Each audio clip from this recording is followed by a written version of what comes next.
Hey guys, it's Mandy, and it's time to obsess over some books here on my channel, In the Pages.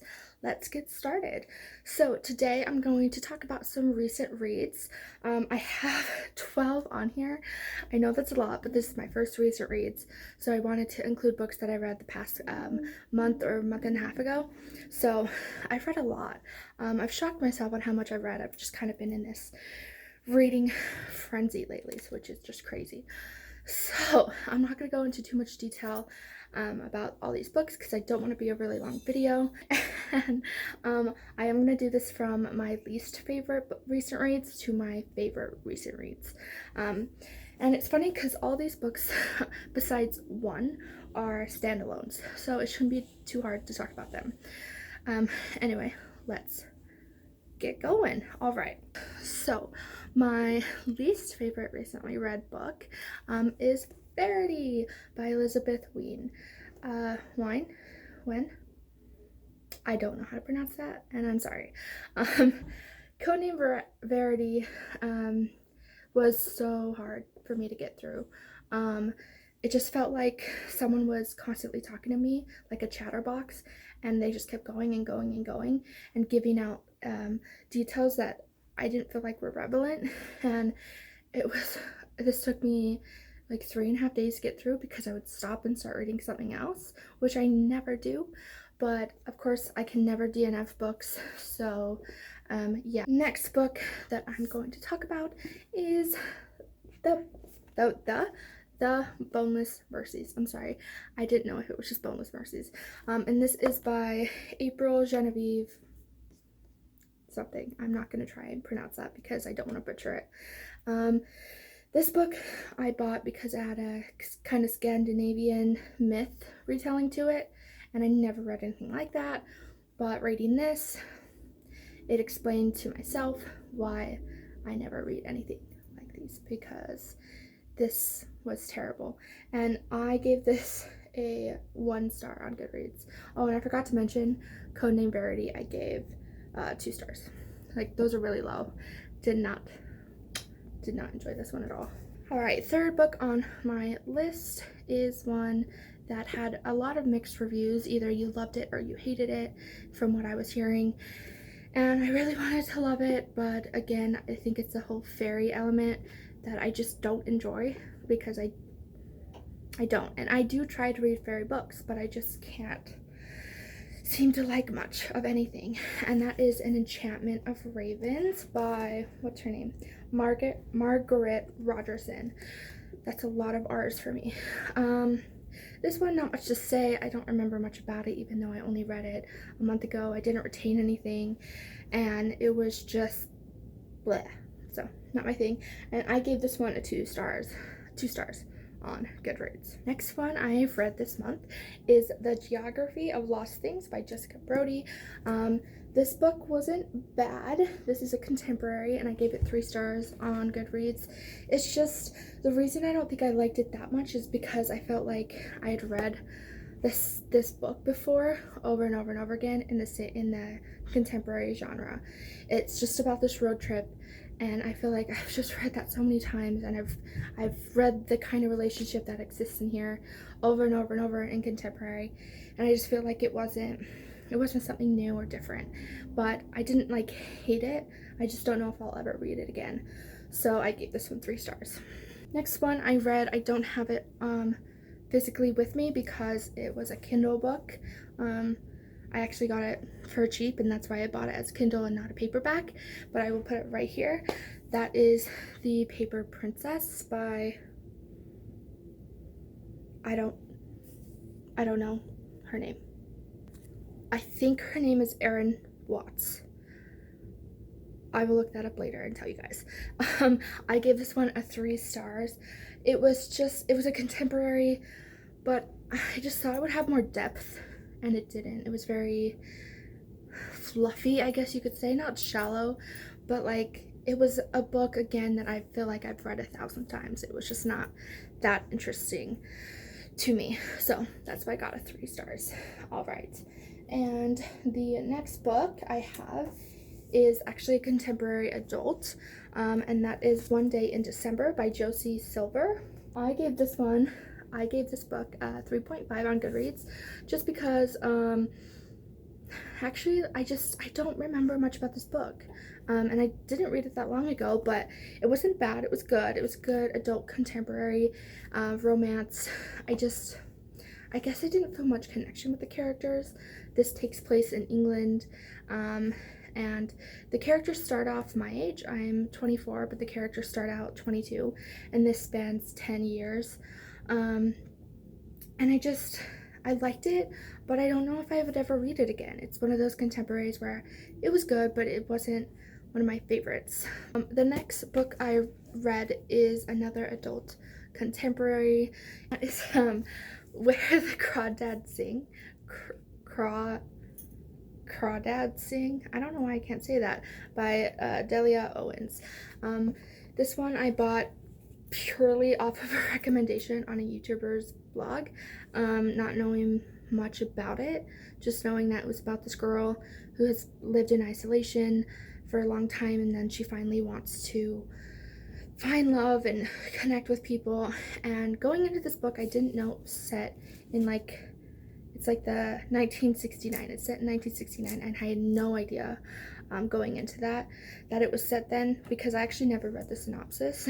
And I rated this a 4 on Goodreads. Now that I think about it, I think that's a little too high. I would probably go back and do that as a 3.5, just because, again, I didn't really connect with the characters, and I felt like it was so boring sometimes. It was just hard to get through at times, and it wasn't like my favorite. And again, it's not one that I think I'd ever pick up again, but I'm not trying to be like totally harsh on this, because it really was beautifully written. And because of this, I am actually interested in seeing if Delia Owens has more books, and checking out that author. So the next book that I read, I loved. I gave this one a 4.5 on Goodreads, and I was so excited when I bought this book.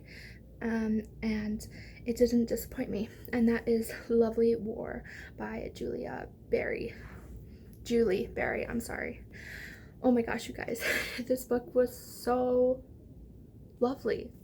It just is. It's so beautiful, and the cover is gorgeous.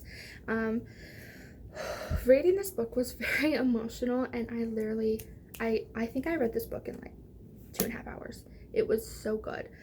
This takes place in the First World War, I want to say. Pretty sure. And it follows 4 characters: Hazel, James, Aubrey, and Colette. And their story is actually told in the perspective of Aphrodite, with a couple of different gods chiming in here and there, but it's mostly from Aphrodite's perspective. It was hard to say, but it was really beautiful, and it was written really beautiful, and it was just so good. Oh, and I forgot to mention, Lovely War is of course a historical fiction, obviously, because I said it was set in the war world, but I just wanted to clarify that. Okay, so the next book I read recently is another historical fiction, and that is The Fountain of Silence by Rhoda Septes. I really hope I'm saying her last name right. I've seen a couple people say it that way, so I just hope that's right, Rhoda. I'm sorry if it's wrong. But this book was amazing.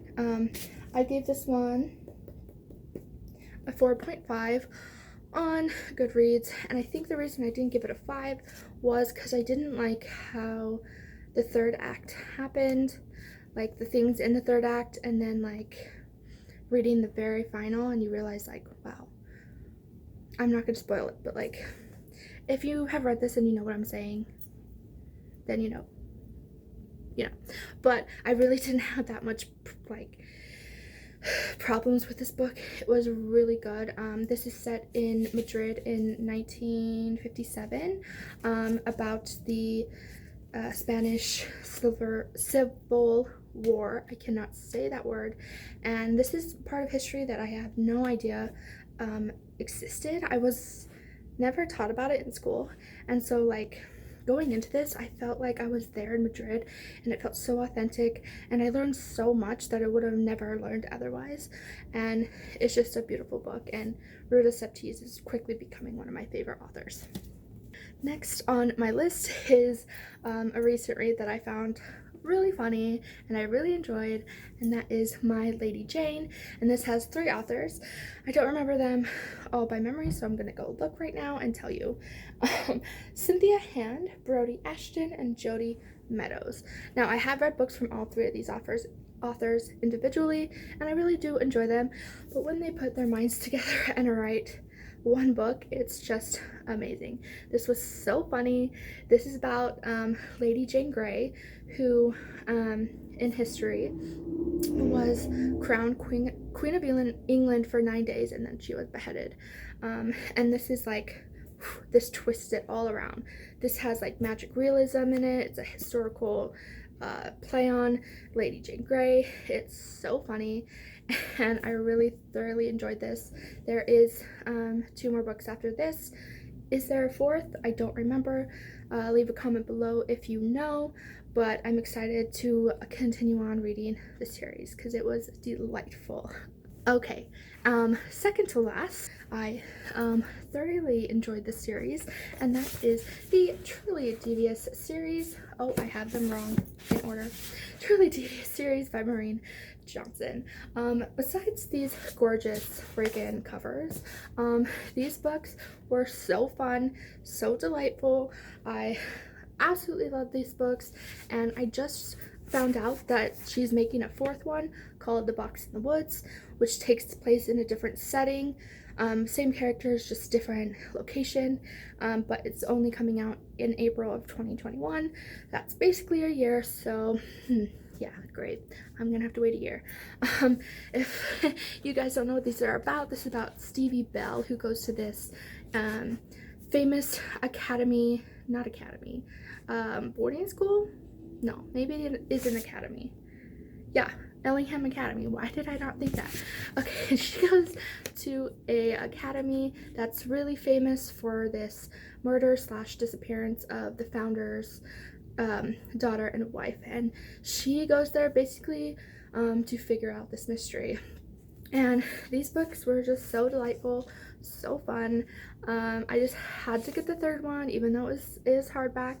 I don't like mixing up different formats. That's the word. But I just had to have it, and these look so good on my bookshelf. I can't even. They're just delightful. This is a mystery trilogy, by the way, and I did rate this 4.5 on my Goodreads. The only thing I have to say about this book is I didn't really connect with Stevie. I just felt like she had so much more for her, but she kind of was written as like kind of a flat character. I don't know, I felt like she didn't have much personality, which is really strange because she's Stevie, she's cool. So like, that was one of my issues with the series. Okay, and we come to the last book of this video, and this is actually my only 5-star book today. I just finished this last night, and I just had to do this video basically for this book because it was so cute. And that book is Josh and Hazel's Guide to Not Dating by Christina Lauren. What can I say about this book? This book is hilarious. I was laughing literally every 4 to 5 pages, like out loud. Like, I don't think I've had so much fun reading a book and seeing a relationship grow like Josh and Hazel's do. It's just so good. This is about Josh and Hazel, obviously, and Hazel is pretty eccentric. She's pretty out there, she's very unique, but she loves who she is, and so because of that, it's really hard for her to have relationships because she doesn't feel like anyone's gonna really truly love her in the long haul because of her oddities. And then you have Josh, who is really not about that. He's really chill inside. He's just kind of a straightforward guy, and they become friends, and they set each other up on dates, but they're only double dates, so they're always spending time with each other. and things happen along the way, and I'm not gonna spoil it, but it was so cute and it was so funny. And I rarely ever give a book on Goodreads 5 stars, but this was so great. If you didn't know, Christina Lauren is actually two authors. Christina Hobbs and Lauren Billings. So they're two authors and they just combine their names, right? So cool. And they wrote this together, and they have like a dozen books that they've written together, and they're a really popular duo in the contemporary game right now. I just love this book so much, and I just wanted to rave about it because it was so good and it was so cute. And I think I just read this in a matter of hours because I was hooked, and you will be too. I definitely highly recommend this book. Okay, guys, that was everything today. I hope you had a good time watching. If you've read any of these books that I talked about today, comment below, tell me what you think about them. I don't mind spoilers because I have read them all, and I just want to know your opinion. So hit like, hit subscribe, and thank you guys so much for watching again. I hope you have a beautiful, wonderful day. Bye!